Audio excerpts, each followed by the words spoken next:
Welcome to another edition of the Create Smarter podcast. I am Phil DiMartino, and I'm joined here today with Marisa and Connor Clardy. Hello, guys. How are you? Doing just great, Phil. How are you? Never better in my entire life. Connor? I'm good. Wonderful. Didn't know it was my turn to jump in. Yeah. So we're here today to talk a little bit about a project and an event that you all worked on recently. A live event that we worked on mostly for post-production capture in Orlando, Florida, the Administrative Professionals Conference 2022.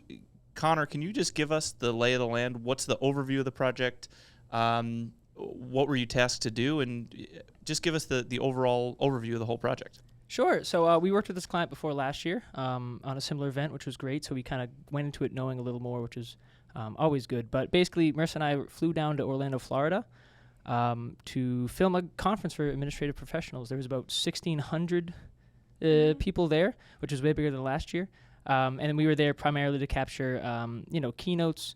Marisa was doing photos, I was doing videos. So keynotes, general what to do around the conference. They had different sessions, classes, networking events, lunch, breakfast, and some fun stuff for the attendees as well. So it was a great week, and we had a lot of fun doing it. And this isn't the first time you've done this, as you just mentioned, Connor. Marisa, in a post-COVID world, even a year makes a really big difference. What are some of the primary differences you saw going to cover a conference in 2021 versus going to the same conference in 2022?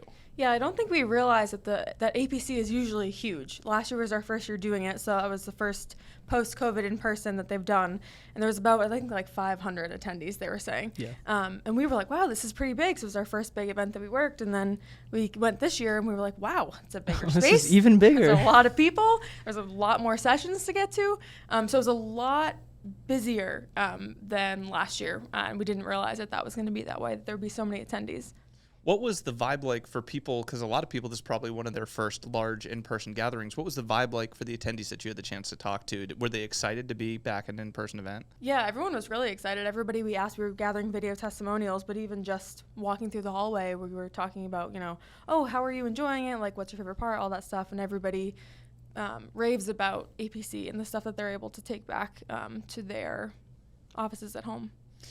Before we get into what you actually do at the event, I think a lot of people, people who plan events know this, but I think sometimes if people are going in for the first time to say, oh, we want to do video or photos or whatever at our event, might not realize just how much goes into it before the event actually happens. Before we started recording, you were talking about some of your pre-planning conversations with the client and what those look like. What happens before you get there? Because obviously there needs to be a good plan in place. What kind of prep happens, and what kind of organization do you need to do in addition to what the client needs to do to get ready for an event like this? Yeah, I mean, we always say here, like, communication is key, especially from client to us. And you want to know going in what you want to have on site for that week, because, again, you're in a different state. You could rent cameras here and there if you need it, or microphones or whatever, but it's good to know what you're using, be comfortable with the equipment, and also know what the deliverables are going to be. So we had a couple, we had a great email correspondence back and forth, but we had a call with them where we actually sat down and like, all right, so this is the plan, this is how we're getting there, this is when we're going to see you guys. So from day one, what do you want? What do you expect from us as the, the video people on site? And she was, they were very good about being like, yeah, so based on what we had last year, we don't need as much as this, but we'd like more of this. And so just being able to kind of jot down, and Marisa actually made like a real life checklist of like, this is what we need day to day to day, because they sent us like a shot list, which is also very helpful. So while we're on site, we can pull it out and physically be like, where we need to be here at this time to get this, session with this speaker, and kind of get in the room, get what you need to do, and get out. I think one of the really interesting things about an event like this, where there's not a live component, you talk about what's expected of you. There's nothing that the client can necessarily see that you're doing live. They see you running around, they see you talking to attendees, they see you working, but the end product, the result of your work, they don't get to see till long after the event, at least days, sometimes weeks, months after the event. Yeah, I was gonna say almost a whole year later. You're still videos, creating content from last year's that you're delivering to them as a drip, which is one of the benefits. But when you think about going to an event like this, how do you continue to communicate with the client once you're on site? I know you're talking to them, but how do you kind of adjust on the fly and continue to communicate with them to make sure they know, hey, don't worry, we're on top of this and we're getting what we need to get? Yeah, we shared a space with them as kind of like a home base too, which helped so that we were seeing them whenever we'd go back to like change out batteries or just to grab a seat for a second. We would always kind of talk to them and check in with them, and they're like, how's it going? What are you not able to get to? What have you guys been able to hit? And then we also had somebody from their team involved in the interviews this year as well. So having some people directly involved with what we were doing was really helpful. But kind of as you run by them in the hallways, quick check-ins, asking how we're doing, stuff like that. Marisa, you mentioned the interviews, and I know, Connor, you were primarily focused on video.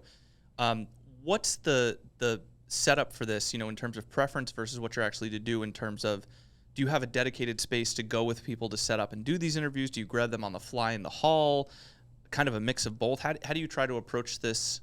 And, what's the difference between your ideal and what you actually get to do at an event like this? Yeah, and again, going back to going into it, we had some notes from last year of like, the testimonials, we didn't get as many as we wanted, or maybe, the scheduling was kind of weird. So going into the event, communicating that to the client, they had a dedicated space, and one of their employees, like, actually, her main mission was like, let me throughout this week get as many people as I can to just be like, hey, you know where that is? If you see us, flag us down, da-da-da-da. So they, outside of one of the biggest, or one of the main halls, they had this really nice backdrop with some fake grass walls and like a little couch where people were taking selfies and pictures all week, so they can get familiar with it. But also that's where we did all the testimonials. So it's almost like they knew where to find us if they had something nice to say about it. If they happen to be passing, say, what are you guys doing? Oh, do you want to hop on camera for 5 seconds? Yeah, I'll jump, say some good words about whatever. Because again, it's a good chance to bamboozle people as they're coming to take pictures too. We're like, oh, you want to take a picture? Do you also want to grab an interview? Do you want to talk to us? Want to hop on? And it was either, polarizing, where it was either, oh my God, no, get me out of here, or like, oh yeah, actually, I loved this session and this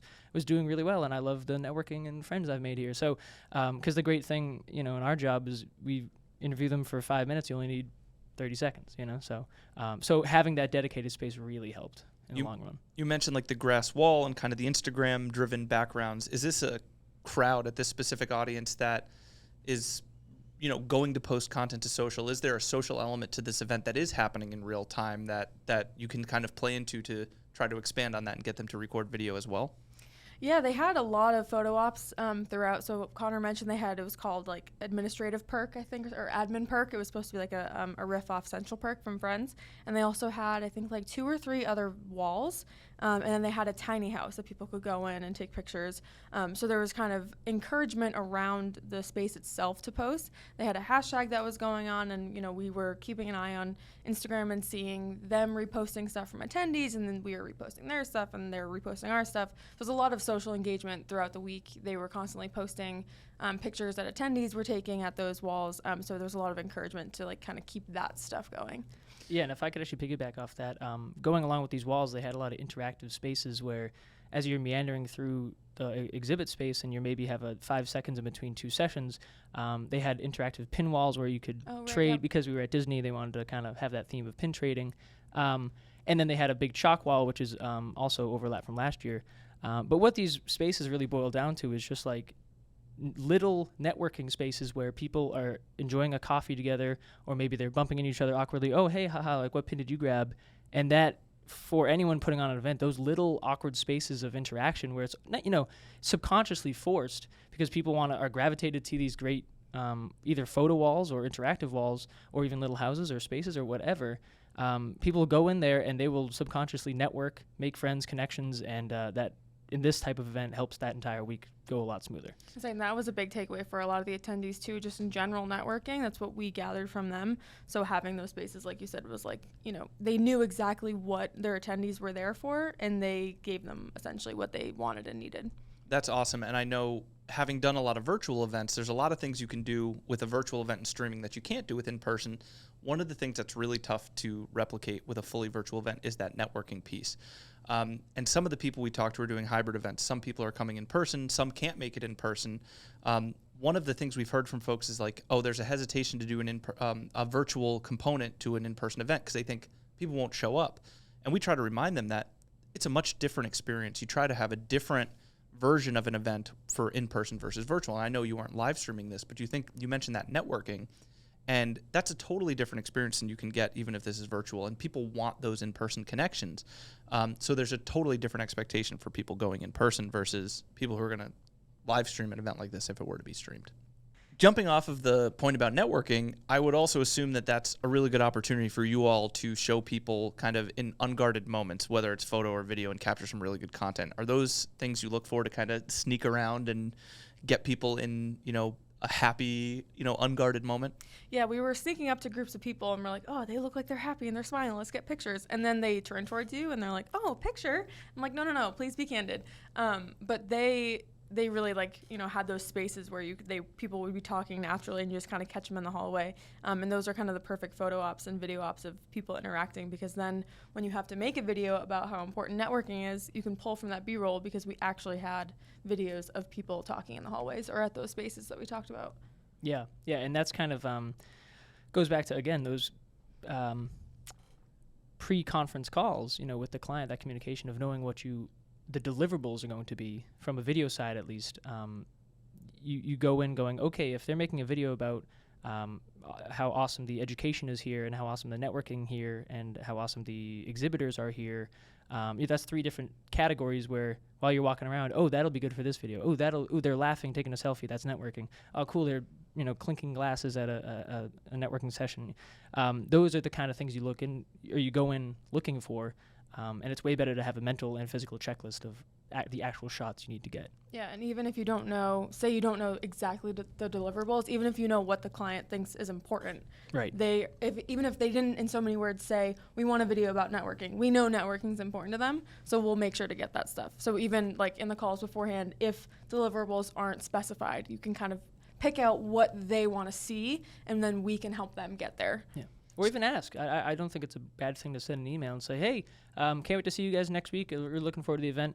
Is there anything that comes to mind that you want us to focus on? Because sometimes you feel like you're in a little boat in a giant ocean sometimes, because you walk into a room and you're like, all right, I've already got, especially day 3, day 4, you're like, what else can I get? Mm-hmm. So it's really good to be able to say, okay, I have these things, but how do I make that look a little different? How do I make this kind of boring-ish room look a little more exciting?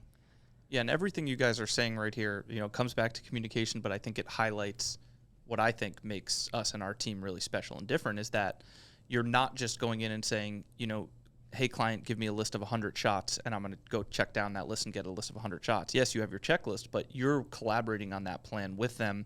And Marisa, you just made the point of even if there's not a video specifically about networking, you're building that relationship and that understanding with the client to know, here's the elements of this that are really important to them. I'm going to, use my critical thinking and my knowledge of the client to make sure I get that content that's important to them. And that also plays into post-event. So now you're post-event. So what happens now? You have this massive pile of footage. You have your deliverables.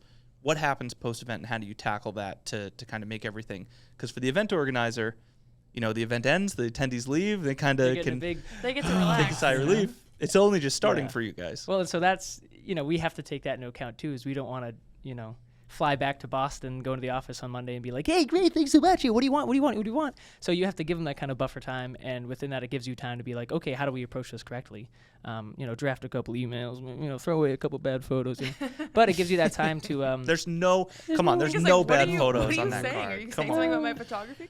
But it gives you time to kind of sift through that footage, because it is an intimidating pile of stuff that you just did 4 days of long, hours of.